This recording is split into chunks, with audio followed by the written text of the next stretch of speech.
because based off the storms and stuff they've had and what I've been hearing in Texas and Houston, the resin plants have been shut down and we're having trouble getting PVC pipe. It's also projected into ductile iron pipe. So if you're in a pipe business, right now is a time to look at, and make decisions. Our suppliers are telling us, that we're anywhere from 4 to 8 weeks out if we order materials on getting them, because there's such a supply and demand crisis. Yeah.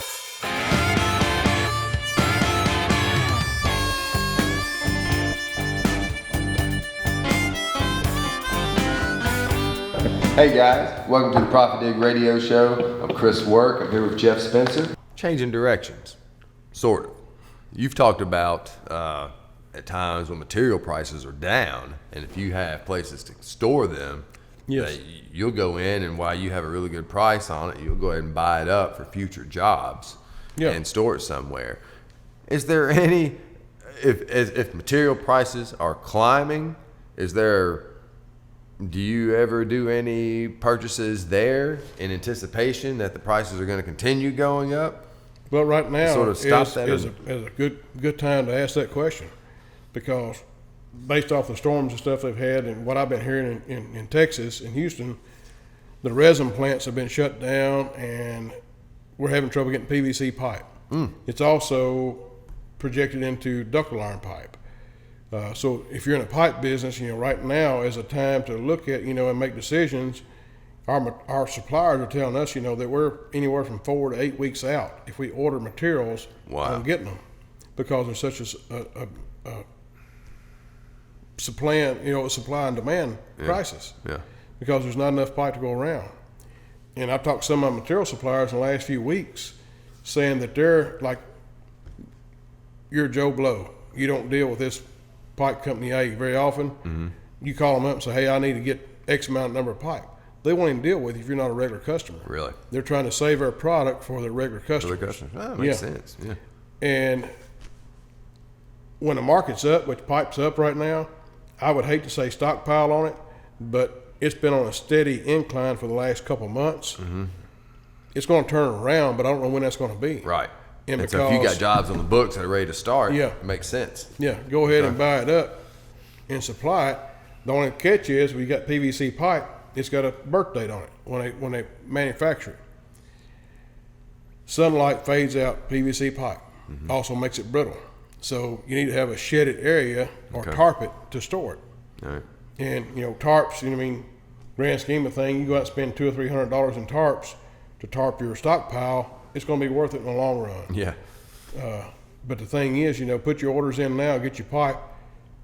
Majority of our pipe is 4-inch, 6-inch, 8-inch, and 10-inch. Okay. So right now, I wouldn't be, it would be in our wheelhouse to go ahead and order a couple thousand feet of each one and have them on hand. Just to have it. Yeah. Because some of these projects that we're bidding right now are fast-paced projects. So if I tell them there's a 6 to 8 week leeway on pipe delivery, there's good possibility, it's going to be some repercussion on the tail end of that. Yeah. Except for the contractor has to be sitting on a little extra pipe. Right, exactly. Yeah. Therefore, he can put even more into that job because this damn job has to get done. Right, exactly. And he has material. So. And I even got a call today saying that, now there's going to be, from one supplier now, not all suppliers, but one supplier called me today like, hey, if you're going to need MJ fittings, you need to go ahead and start stockpiling them because there's going to be shortage here in the near future. Really? Yeah, it's going to be tough to get. Gosh. And that could be scary. Yeah. I mean, underground is quite important. Yeah. You can't build without infrastructure. Yeah. So that can halt everything. You can build the nicest building in the world, but if you don't have water or sanitary sewer to support it, then you can occupy it. That's right. Yeah. Yeah. Yeah. No, I don't think anybody would want to be in there anyway. No. You can't use the restroom. So that's interesting. Right, back in the 1920s. Yeah. Right. All right. So we've talked about putting money in our jobs. Anything, I guess it doesn't have to be based on today's financial climate or environment. Is any other tips in the bid process you'd like to share on the other side of the money? When you got plenty of work, you can pick and choose the jobs you're interested in, the ones that's going to make you the most money. Mm-hmm. And, if you've got someone, unless it's a regular client that calls you up and say, I need a price on this in 4 days or 5 days, if you're booked up, don't give in to someone you don't normally bid to. Sure. If it's a regular customer, try to work them in and get them a good price. But there's a lot of legwork. When you look at a project, you need to do your legwork. You need to go out and look at the actual site. Sure. Whether it started or not, and figure out, what you got to do to get that price together. Mm-hmm. Figure out, what the situation going to be to mobilize. Mm-hmm. Is it in town? Is it out of town? In a rural area?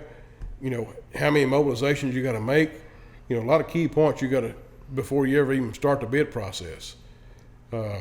Because if you don't figure in mobilization and what it's going to cost you to mobilize 1 time, 2 times, or even up to 10 times on a single project, because if you're in a downtown area, you got to pull in, do a certain amount of work, pull out. They get so far along, you got to pull back in and do something else, pull out. So you can mobilize 8 or 10 times pretty easy on one project, depending on the size of it. So if you don't figure that in, sometimes it can be like $3,000-$4,000 per mobilization, depending on how many pieces of equipment you got. Really? Yeah. Gosh, yeah. And so if it's a smaller project, that could make or break a deal. Yeah. Yeah. So and even if you have your own lowboy and access, to move your own equipment, that still costs you something. Absolutely. So you got to figure in, just like if you was going to hire somebody to move you in, you need to be charging those same rates. Yeah. Because you want to make money off of it too. That's right. You're paying the driver, the fuel, taking care of everything. Yeah. And then, the whole bidding process goes into, again, location, Right. multiple trades. What's production going to be? You got to figure that out. Right. You got to figure out, what crews you have available. This crew's going to get the most production. This crew's going to get the least production. And when I'm bidding a project, I'm going to take a medium of the 2 crews, my worst crew, my best crew. That way, no matter what crew I send out there, I'm going to be covered.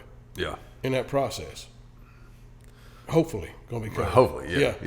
That's the thing. There's a lot of unforeseens, and especially when you're working in a downtown area, you've got to be prepared for the unforeseens. Mm-hmm. Oh, absolutely, yeah. And if you're a new guy and you make a mistake there, that's okay. As long as you recognize that you made that big mistake and correct it on your next one. Nobody's perfect. It's a learning curve, sure. When you're a new guy, depending on the consequences of that mistake, it could be may determine if you get to bid another job or not. That's true. Yeah. That's true.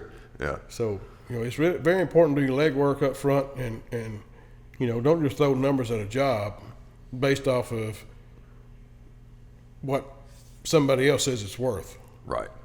You crunch the numbers, you own the business, make sure that you are comfortable with the numbers you're turning in. Sure. Because at the end of the day, you're the one flipping the bill, you're the one on the line.